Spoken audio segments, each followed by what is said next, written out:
Bonitinha, bonitão. Hoje eu estou vivendo uma honra monumental. Eu vou conversar com um brother, querido por você também, que é pai de uma turminha que fez a cabeça de todos nós e continua fazendo. Maurício, meu irmão, muito obrigado por me atender no seu estúdio, querido. Muito obrigado, estou muito feliz com esse reencontro. Como é que você está?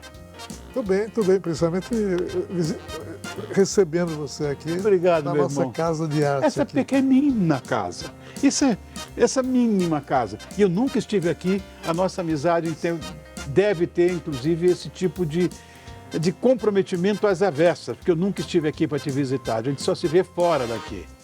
Ou na tela. Ou na tela, é verdade. Como é que tudo isso aqui começou, Maurício? Começou com um rabisco, com um risquinho.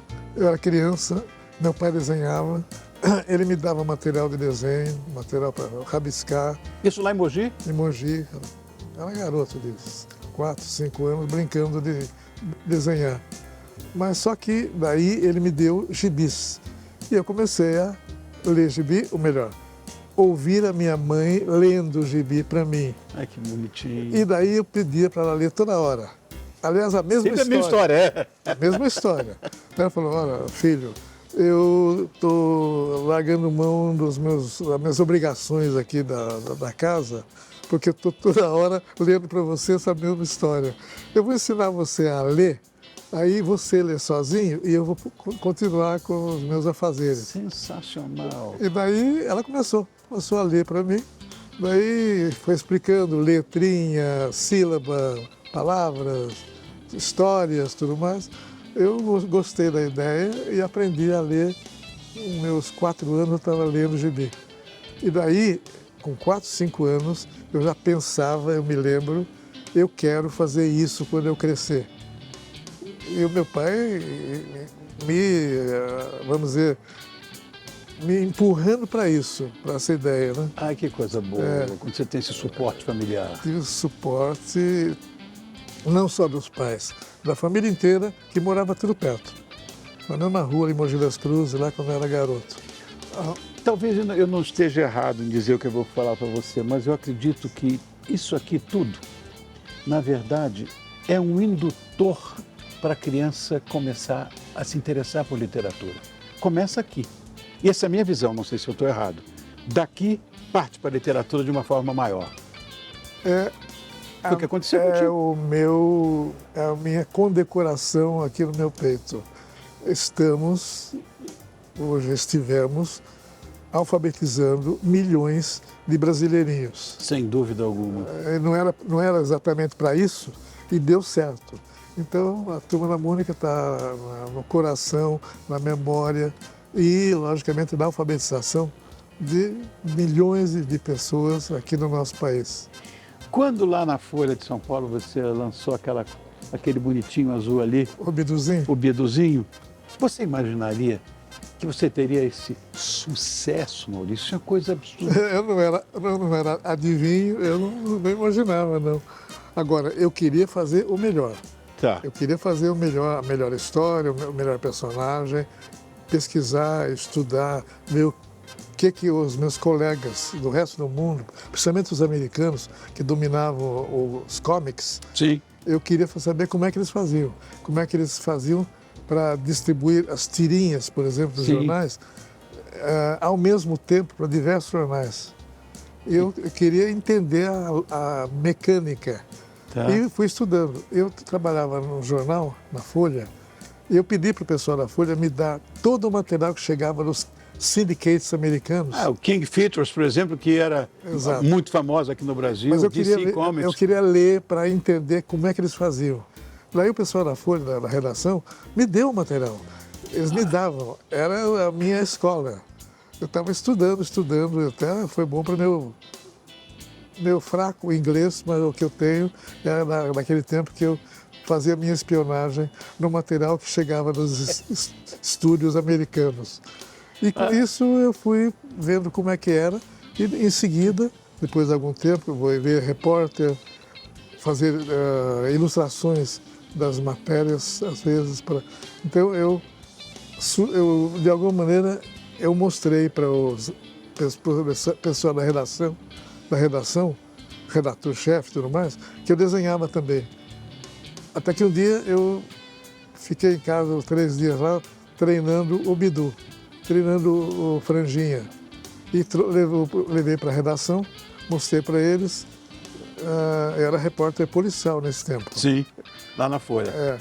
Daí eles mostrei... Folha da tarde, Folha da manhã, não sei o que assim. Era Folha da manhã, Folha da noite, Folha da tarde e tudo mais.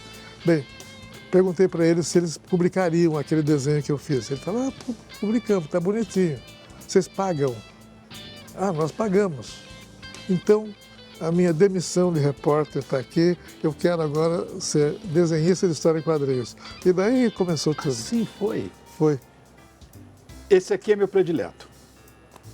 E durante muito tempo, só você desenhava e você escrevia. Durante 57 anos.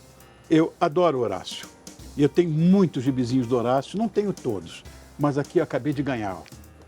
De 63, está aqui, ó, a 69, que foram os primeiros Horácios. Muito obrigado, querido, por esse presentão que você me deu.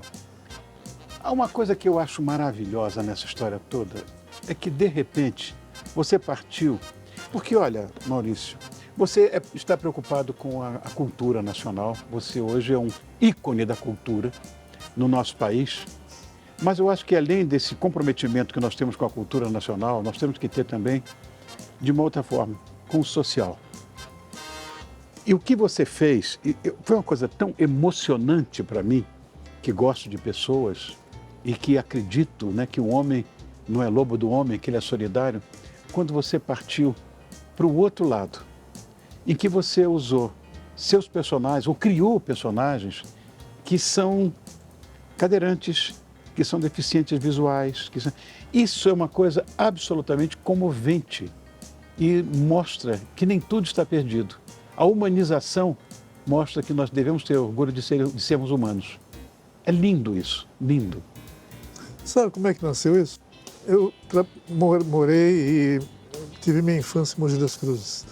Tá. E lá tinha o campinho de futebol, eu ia brincar com a garotada e tudo mais. E esses garotos que brincavam comigo me inspiraram alguns personagens. Cascão, Cebolinha e tudo mais, eram meus colegas de campinho de jogar bola. E lá eu tinha esses meus amiguinhos, e no meio dele havia alguns amiguinhos meus com algum tipo de deficiência. Tá. Durante muito tempo eu criei os personagens baseados nos meus amiguinhos e eu esqueci dos deficientes. Daí eu falei, meu Deus, eu pensei que eu estava desenhando o que eu vivi mesmo, como é que é a vida, tudo mais. Falei, está faltando. Daí eu comecei a me preocupar em criar os personagens com algum tipo de deficiência. Para isso eu precisei estudar com as pessoas com deficiência, para eles me falarem como é que era a vida, como é que eles enfrentavam os problemas, como é que eles resolviam, como é que era a cabeça deles nessa situação, para eu não botar algum preconceito num personagem, eu falar alguma coisa que não devia e que podia ser negativo para o personagem também. Tanto que os outros personagens, os amiguinhos, não estão nem aí se é cadeirante, se é cega, é normal, é todo mundo tão normal. Agora, você está falando de... Criança é assim. É assim. Criança é assim.